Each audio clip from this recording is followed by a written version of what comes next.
जिस टॉपिक पर बात करने वाले हैं वो एक महत्वपूर्ण टॉपिक है, क्योंकि जैसा आप सभी जानते हैं कि नशे की समस्या हमारी समाज में दिन प्रतिदिन बहुत बढ़ती जा रही है। नशा और नशा पीड़ित, इनके बारे में तो हम सभी बात करते हैं।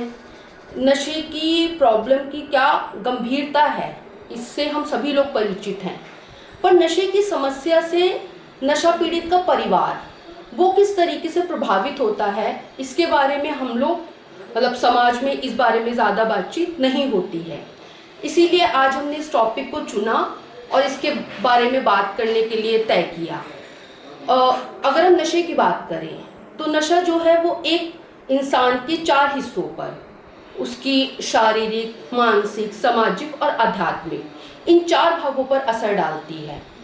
पर आपको ये जानकर हैरानी होगी कि जिस तरीके से वो एक नशा पीड़ित के 4 भागों को प्रभावित करती है, वो उसी प्रकार से उस नशा पीड़ित के घर के हर एक सदस्य को उसी इंटेंसिटी में प्रभावित करती है, और कई मौक़ों पर तो वो उससे भी ज़्यादा गंभीर जो है वो नशा पीड़ित के परिवार के लिए होती है।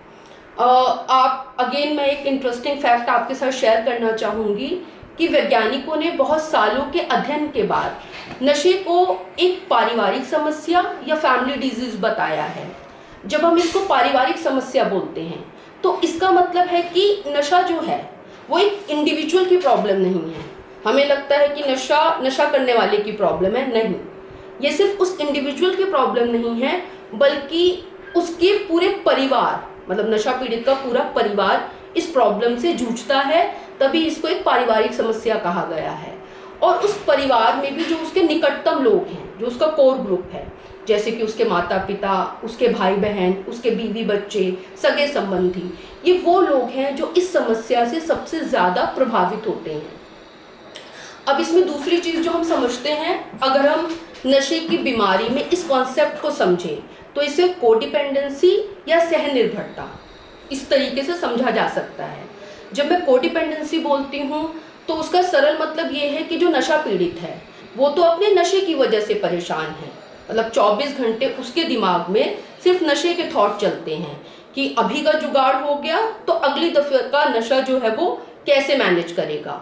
अब इसके लिए उसको किसकी जेब काटनी है, कहाँ से उधार लेना है, किसके पर्स में से पैसे निकालने हैं, तो वो 24/7 इन्हीं ख्यालों में रहता है कि मैं अपने नशे को किस तरीके से प्रोक्योर करूं, किस तरीके से जिंदा रखूं। सो वो तो अपने नशे की वजह से परेशान है, पर जो एक कोडिपेंडेंट है, जो एक सहनिर्भर व्यक्ति है, वो इस वजह से परेशान है कि अब नशा पीड़ित के नशे से नया नुकसान क्या होने वाला है।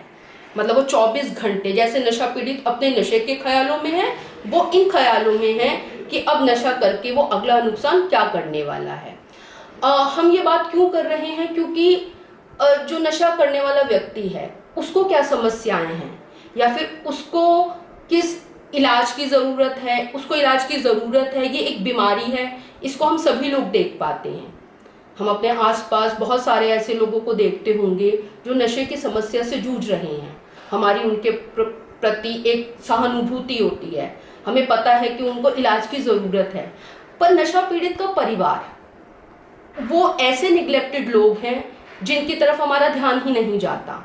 हमें ये समझ में नहीं आता कि जिस तरीके से नशा पीड़ित को इलाज की ज़रूरत है, उसी तरीके से उसके परिवार को भी इलाज की ज़रूरत है, उनकी भावनाओं को भी टेक केयर किया जाना चाहिए। और अगर आप इन लोगों की इमोशनल और बिहेवियरल चेंजेस को नोटिस करेंगे तो ये बहुत विजिबल होते हैं। ऐसा नहीं है कि आप परिवार में क्या चेंजेस आ रहे हैं, सदस्यों के व्यवहार किस तरीके से बदल रहे हैं, आप उस चीज़ को नोटिस नहीं करते, आप उसको ईजिली नोटिस कर सकते हैं।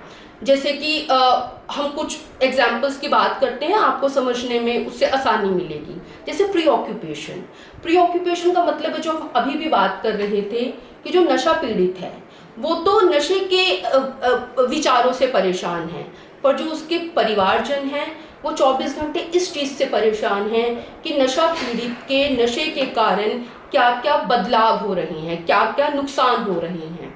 दूसरा आप देखेंगे एंगर आउटबर्स्ट। ये जो कोडिपेंडेंट लोग हैं, जो सहन आश्रित लोग हैं, सहनिर्भर लोग हैं, परिवारजन, उनके गुस्सा बहुत ज़्यादा एक्सट्रीम्स पर होने लगता है।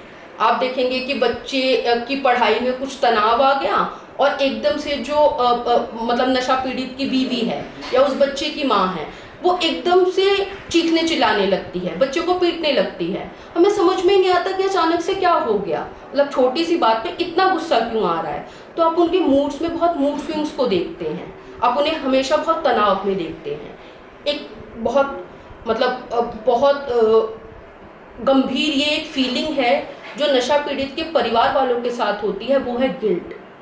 उन्हें ये लगता है कि आज अगर हमारा बच्चा नशे में है या मेरा पति नशे की वजह से परेशान है तो इसमें शायद मेरा कोई दोष है, मैं अच्छी माता पिता नहीं बन पाए, मैं अच्छी बीवी नहीं बन पाई, हम शायद अच्छे बच्चे नहीं बन पाए, सो इस वजह से वो नशे की समस्या में पड़ गए। तो हम बहुत गिल्ट में रहते हैं और इस गिल्ट के कारण हमारी जो सेल्फ एस्टीम है, हमारा जो आत्मसम्मान है, वो दिन पर दिन गिरता जाता है। हम अपने आप को इनकेपेबल समझने लगते हैं। फिर जब हमारे अंदर गिल्ट आया, हमारा सेल्फ एस्टीम कम हो रहा है, तो अब हम सोचते हैं कि इस समस्या से निकलने का तरीका क्या है, मैं ऐसा क्या करूं कि वो नशा करना छोड़ दे। और इस कारण से हम खुद में बदलाव लाना शुरू कर देते हैं। मुझे लगता है मैं ऐसी बीवी बनूं जो मेरे पति चाहते हैं कि मुझे होना चाहिए, या मैं ऐसे माँ बाप बनूं जो मेरा बच्चा चाहता है। सो इस वजह से हमारे व्यवहारों में, हमारे इमोशंस में ऐसे बदलाव आने लगते हैं जो कि नशा पीड़ित के लिए ठीक नहीं है। हम कहीं ना कहीं उसके नशे में उसके सहभागी बन जाते हैं। तभी इस बीमारी को को डिपेंडेंसी, सह निर्भरता की बीमारी बोला जाता है, क्योंकि आप ऐसे व्यवहार करने लगते हैं जो अब नशा पीड़ित को नशे से निकालने की जगह उसको नशे में डाल रही है। जैसे माँ को पता है कि अभी जो ये मेरे से पैसे मांगने आया है वो पैसे ये कहीं ना कहीं नशे में खर्च करेगा, या बीवी को पता है कि आज अगर ये घर पे नहीं आए तो ये अपने दोस्तों के साथ नशा कर रहे हैं या फिर कहीं बाहर गए हैं, पर वो झूठ बोलती है। अब वो क्या रोल कर रही है कि सुबह उठकर जब उसके माता पिता सास ससुर पूछ रहे हैं कि जी रात को आपके पति तो नहीं आए या हमारा बच्चा तो घर पे वापस नहीं आया, तो वो ये कहने की बजाय कि हाँ नहीं आए, वो उसकी कमी को ढकती है कि जी नहीं आ गए थे, वो रात को थोड़ा सा लेट आए। तो अब हमारे जो व्यवहार हैं वो उसको सेव करने वाले हो जाते हैं। इस बारे में बात करना ज़रूरी इसलिए है क्योंकि जब तक हम ये नहीं समझेंगे कि एज को डिपेंडेंट हमारे इमोशंस और व्यवहार इनमें भी चेंज आ रहा है, और जैसे उसको इलाज की ज़रूरत है ऐसे हमें भी इलाज की ज़रूरत है। तभी फैमिली काउंसलिंग मीटिंग्स में आप लोगों को बताया जाता है कि आप वहाँ आएँ, आपको वहाँ इनवाइट किया जाता है, जो हर दूसरे और आखिरी शनिवार को दिल्ली में होती हैं, क्योंकि वहाँ पर बैठकर हम इन्हीं समस्याओं के बारे में बात करते हैं कि कैसे नशा पीड़ित के परिवार होने के नाते आपका उसके इलाज में एक बहुत महत्वपूर्ण रोल है। आप एक अटेंडेंट की तरह हैं, इसे ऐसे समझिए, आप एक अटेंडेंट हैं जो उसका ध्यान रख रहे हैं। अब अगर अटेंडेंट ही शारीरिक या मानसिक रूप से अस्वस्थ है, वो ठीक नहीं है, तो आप ये समझिए कि फिर आप उसका ध्यान कैसे रख पाएंगे।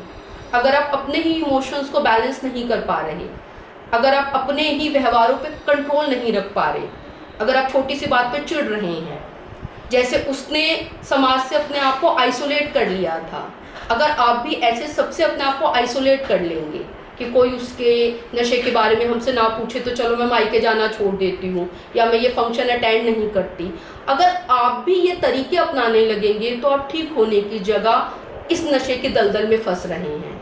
सो कृपया करके आप अपनी हेल्थ पे ध्यान दीजिए। इस चीज़ को समझिए कि जब आप हेल्दी हैं शारीरिक, भावनात्मक, मानसिक रूप से, तभी आप उसकी टेक केयर कर सकते हैं, तभी आप उसके सही होने में योगदान कर सकते हैं। सो आज इस सेशन को करने का यही पर्पस था। Thank you. शफा शफा शफा शफा शफा शफा शफा शफा शफा शफा शफा